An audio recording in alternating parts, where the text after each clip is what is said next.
jika seorang pejabat tinggi yang seharusnya menjadi simbol keadilan malah diduga menyalahgunakan kekuasaannya. Dengan proses hukum yang sedang berlangsung, kasus Ghazal Basaleh menjadi momen penting untuk mengevaluasi dan memperbaiki sistem pengawasan serta tata kelola di lingkungan peradilan tertinggi di Indonesia. Sebelum memasuki atau menganalisis kasus tersebut, mari kita mengetahui apa itu Mahkamah Agung dan apakah itu gratifikasi. Mahkamah Agung merupakan lembaga tinggi negara di Indonesia yang memegang kekuasaan kehakiman tertinggi dalam sistem peradilan.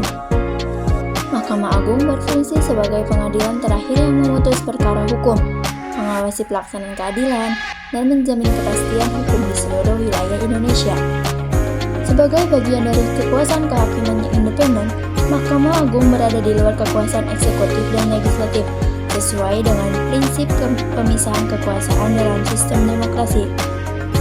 Lembaga ini memiliki tanggung jawab untuk menjaga tegaknya hukum dan keadilan berdasarkan Pancasila dan Undang-Undang Dasar Negara Republik Indonesia tahun 1945.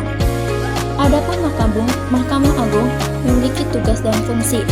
Yang pertama, peradilan kasasi, yaitu memeriksa dan memutus perkara pada tingkat kasasi untuk memberikan kepastian hukum. Yang kedua, pengawasan, mengawasi jalannya peradilan di semua lingkungan peradilan di bawahnya, seperti peradilan umum, agama, militer, dan tata usaha negara. Yang ketiga, pembinaan, memberikan bimbingan kepada hakim dan pegawai pengadilan untuk memastikan pelaksanaan tugas sesuai dengan aturan yang berlaku. Yang keempat, memberi pertimbangan hukum, yaitu memberikan nasihat hukum kepada Presiden dalam hal pemberian gerasi atau hal-hal tertentu. Mahkamah Agung juga memiliki kewenangan mengatur pelaksanaan teknis peradilan dan menjaga konsistensi putusan hukum di tingkat nasional.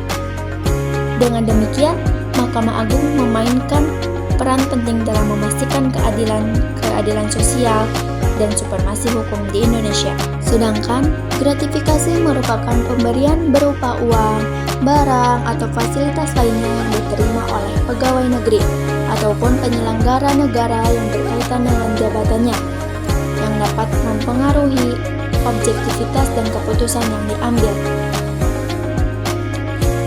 Penerimaan gratifikasi ini menjadi pelanggaran serius terhadap Undang-Undang Pemberantasan Tindak Pidana Korupsi, yang mengatur bahwa pemberian gratifikasi menjadi pejabat negara untuk mempengaruhi keputusan hukum adalah tindak pidana yang dapat dikenakan sanksi pidana berat. Kasus korupsi yang melibatkan Hakim Agung nonaktif, yaitu Ghazal Basaleh, menjadi sorotan publik setelah ia didakwa menerima gratifikasi terkait penanganan sejumlah perkara di Mahkamah Agung. Dalam persidangan, Ghazal Basaleh dituduh menerima uang suap sebesar 37 miliar dalam proses pengabulan peninjauan kembali seorang mantan terpidana pungutan liar yang berada di Pelabuhan Samarinda. Selain itu, ia juga menghadapi tuduhan tindak pidana pencucian uang yang memperberat dakwaannya. Pada bulan Oktober tahun 2024, Pengadilan Tindak Pidana Korupsi menjatuhkan vonis 10 tahun penjara terhadap Ghazal Basaleh setelah terbukti bersalah.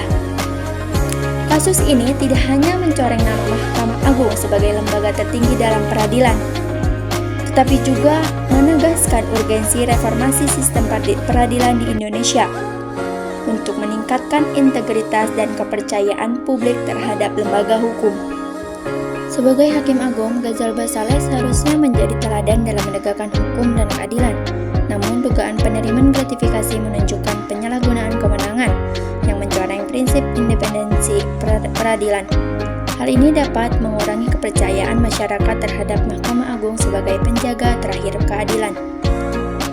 Jika terbukti bahwa Ghazal Basaleh menerima gratifikasi dan melakukan pencucian uang, kedua undang-undang tersebut menjadi dasar utama untuk menuntutnya. Proses hukum yang transparan dan tegas penting untuk memberikan efek jera dan memastikan tindak pidana dan tidak ada kegagalan hukum bagi pejabat tinggi. Kasus ini menyoroti kelemahan pengawasan internal di Mahkamah Agung.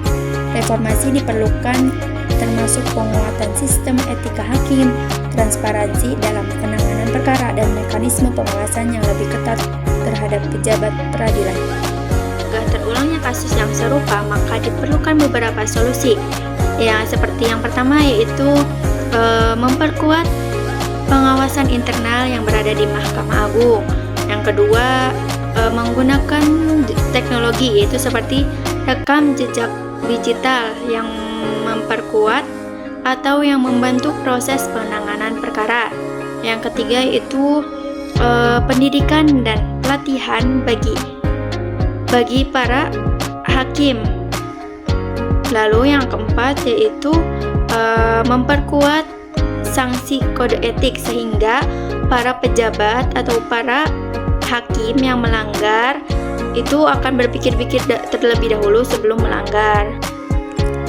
Saya setuju dengan putusan Majelis Hakim Tindak Pidana Korupsi dengan memenjarakan 10 tahun penjara karena dengan ini dapat memberikan efek jera kepada pejabat-pejabat yang menyalahgunakan jabatannya. Kasus ini juga memberikan peringatan kepada masyarakat agar tidak menyalahgunakan jabatan sebagai kepentingan pribadi dan juga memberikan momentum yang penting bagi tata kelola pemerintahan